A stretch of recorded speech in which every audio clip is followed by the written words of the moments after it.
7, a powerhouse storm making a mess across the state and knocking out power to tens of thousands of people.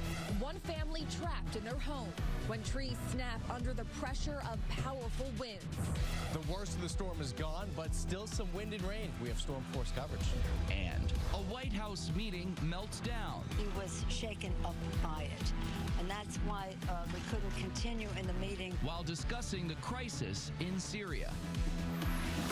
This is 7 News Today in New England. Good Thursday morning to you. We're in storm force coverage. It's been a messy morning, and it was wild overnight for people all across the Bay State. Crews have been cleaning up all over, including Braintree, what you're looking at here, after that powerful coastal storm moved on through, doing damage in dozens of different communities.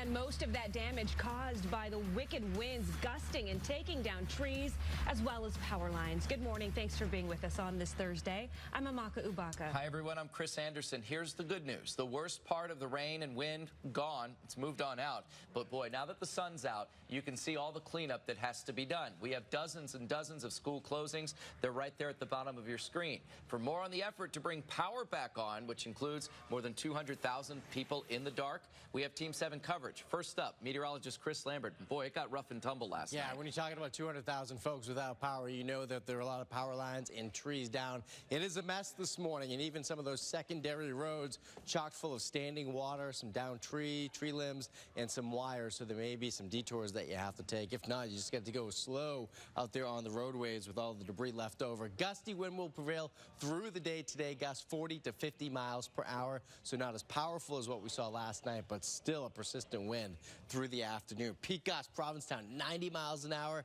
Duxbury hit 80. City of Boston hit 70 miles an hour. So when you're talking about 60, 70, 80 mile per hour winds near the coastline, you are going to be talking about widespread tree issues and power issues, which we do have across the South Shore, North Shore this morning. Current wind gusts 40 miles an hour in Boston. That direction now out of the west-southwest. We'll continue to see those winds gusting 40 to 50 miles an hour through the afternoon because of that wind advisory in place. Most of the heavy rain is tapered off. Still expecting some light showers to linger through the day with the gusty wind. Temperature now down to 53 in Boston. We'll stay in the lower 50s this afternoon. We warm it back into the 60s with some dry air by the weekend. More on that forecast ahead. Our 7 News Storm Tracker out and about on the roadways, going all across the region, and now in Salem this morning, and you can see a familiar scene that we've seen all across the area, and that's those trees down and branches and debris everywhere. Marshall Hook joins us, and now, Marshall, the sun's out. We get a clearer look at some of that damage left behind. Yeah, in fact, that's exactly what I was going to say. This is the kind of thing that people are going to be waking up to. Chris was talking about clearing out debris, and there was just a crew here who was doing that. And you can see there are branches and leaves all the way down this road in Salem. And this is what you're going to find on a lot of the secondary roads. I mean, we've come less than half a block, and here's another very large branch down off to the side of the road. This road was closed at one point. Now, the good news is once you get out to the main road, those are generally clear. That is going to be the easy part of your commute. And a lot of areas here on the North Shore as well as the South Shore, it's going to be the secondary roads. And as we come to the end of this road, we see yet another branch with another wire down at the end.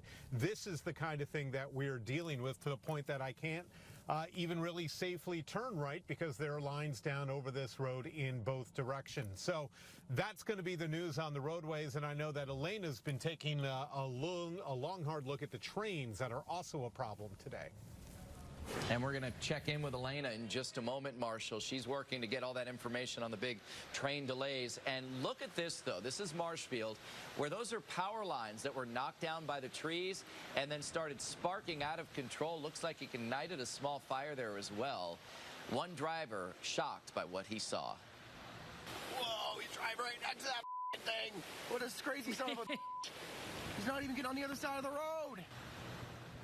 It's scary because you really don't know if those lines are, when they're down, if they're live or if they're not, so best to stay away. The driver got a little close to the danger there. Scenes like this, though, playing out all across the state overnight. And again, as we mentioned, more than 200,000 people still without power as of 7:04 this morning. And some wind damage from the storm as well, trapping people in their homes. A large tree fell onto the roof of this home in Danvers, trapping two sisters inside and punching a hole right through their ceiling. 7's Carrie Corrado was live there in Danvers Danvers this morning with all of the damage. Carrie. Amaka, good morning. The family was sleeping. They woke up and saw this right behind me. It's daylight, so we're getting a better idea. Now we can see two trees. This is a look at the first one. It snapped. Part of it's on the ground, and then another tree is on the roof. So that's a large pine tree, and those two trees are blocking both doors. This massive tree is basically taking up the whole yard. So it's quite a mess out here. The wind must have been incredibly strong to uproot one tree and then snap off another. Now, when we arrived, we first asked if everyone was okay. That was the most important thing.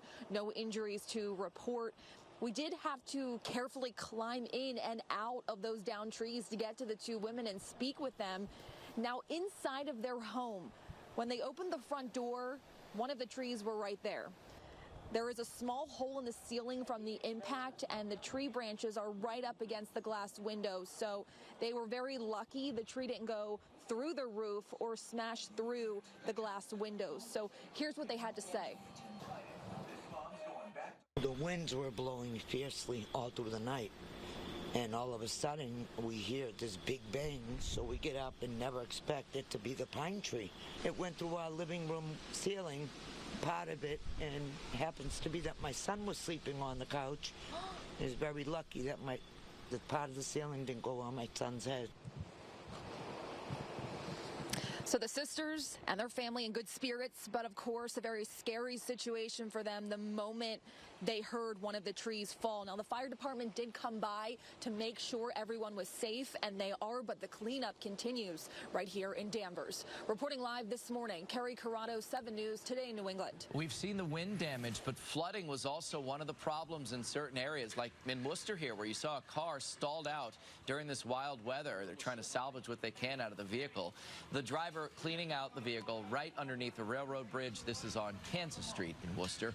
Cleanup crews also working to clear up a mess caused by the heavy rain, digging out the debris, the leaves, all the stuff in those storm drains that had them plugged up so they can get that water flowing once again. And it looks like it's working, because you saw some less water there that they were dealing with.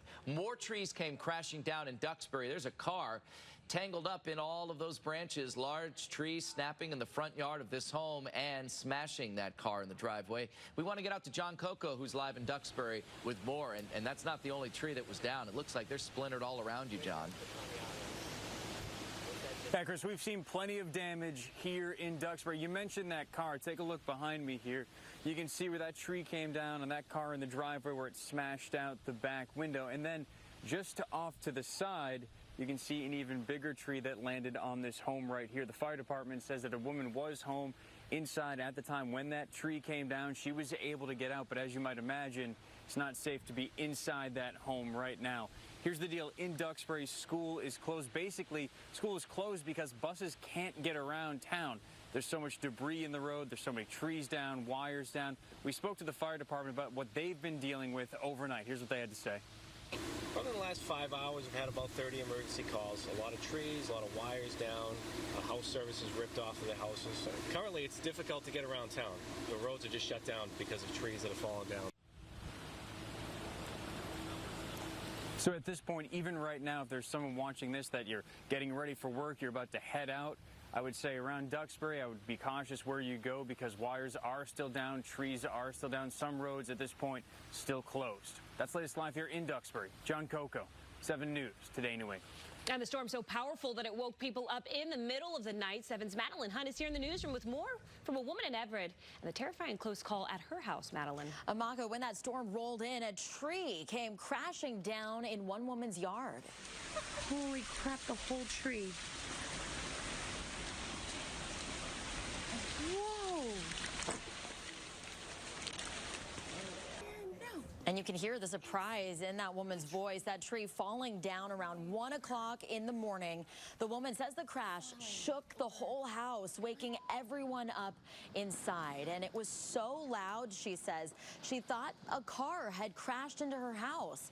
After making sure everyone was okay, she says she opened up her back door to see this massive tree. Hit all my windows and I felt the ground shake, so it scared me. I opened the door and just saw green leaves everywhere, and then noticed when I came to, the tree had collapsed on my house. Now, luckily, she says the tree did not break any windows on her house, but it is blocking her back door and the gateway into her yard. That woman says she is waiting for daylight to happen to see what kind of damage was done to that building. In the newsroom, Madeline Hunt, 7 News Today in New England. Marshall touched on this a moment ago about the problems on the tracks, and we have a fast track alert for a reason, Elena. What's the issue? Well, there are a lot of trains that are seeing cancellations and delays. Of course, you could be delayed too if you're driving in, but I do want to update you. The Rockport and Newburyport line, every train seeing a delay. They're holding at the Lynn station, so expect about an hour delay for all of those trains. Haverhill line, train 285 and 287 are canceled. Fitchburg train 491 and 492 are also canceled. Plus, you'll see delays on almost every line of the commuter train. You definitely want to check the MBTA. There's also a 10-minute delay on the red line and a 15-minute delay on the green line D branch. We'll have more on this coming up. Stay with the news station. Our team of meteorologists will have complete storm coverage of this storm for you right here on 7 News throughout the day. Well, following breaking news, Democratic U.S. Representative Elijah Cummings has died at the age of 68. The congressman had been dealing with long-time health complications, according to a statement from his office. Cummings had represented Maryland's 7th District, which includes Baltimore, since 1996.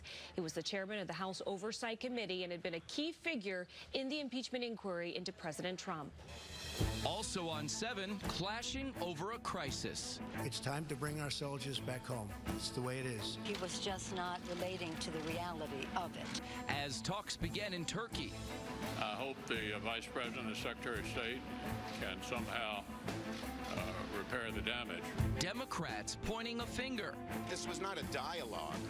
It was sort of a diatribe, a nasty diatribe. And making a heated exit. And we have some breaking news this morning. Vice President Mike Pence and Secretary of State Mike Pompeo have just arrived in Turkey, where they're there today to push for a Syrian ceasefire. It all comes after a wild day at the White House. For more on this, we want to go to 7's Juliana Mazza live in the newsroom. Juliana. Chris, Turkey's president said he'll, quote, never declare a ceasefire. So these talks are going to be tough for Pence and Pompeo. Meanwhile, talks between President Trump and Nancy Pelosi completely broke down yesterday after the fallout spilling out onto Twitter. I think now we have to pray for his health, because this was a very serious meltdown on the part of the president. President Trump firing back on Twitter at Nancy Pelosi late last night after a war of words in Washington. The two got into an explosive argument during talks about U.S. troops pulling out of Syria. The president writing nervous Nancy's unhinged meltdown with a photo from that meeting. Pelosi redirecting the attack, now making that photo her Twitter cover shot. He called her a third-rate politician. He said that there are communists involved, and you guys might like that. To storm out of a meeting, which I've watched time before during other crises, is really not the ability of a speaker or the style how a speaker should carry herself out. The yeas are 354. The House overwhelmingly voted to condemn the president's withdrawal of U.S. forces from Syria. Pelosi said the Trump administration was supposed to address the entire House today to explain why American forces were pulled out as Russian forces now move into the area. But she says that meeting is now not going to happen. They somehow postponed it today. My concern that I expressed to the president is that Russia has for a long time always wanted to have a foothold in the Middle East, and now he has enabled that to happen. One meeting that is expected to happen today is one between top U.S. and Turkish officials. Their goal to try to set a ceasefire in northeast Syria. I think they'll have a successful meeting. If they don't, the sanctions and tariffs and other things that we will do and are doing to Turkey will be devastating to Turkey's economy.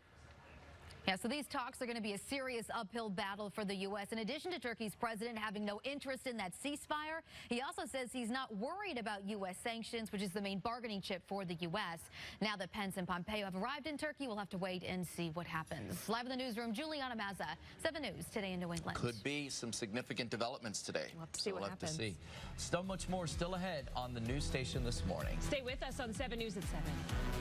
Don't go anywhere. Ahead at 7, we're tracking some wicked weather. And all of a sudden, we hear this big bang. Trees across the state crashing down, and you can blame it all wind and rain. And the worst of the storm moving on out, our Team 7 coverage continues. Also,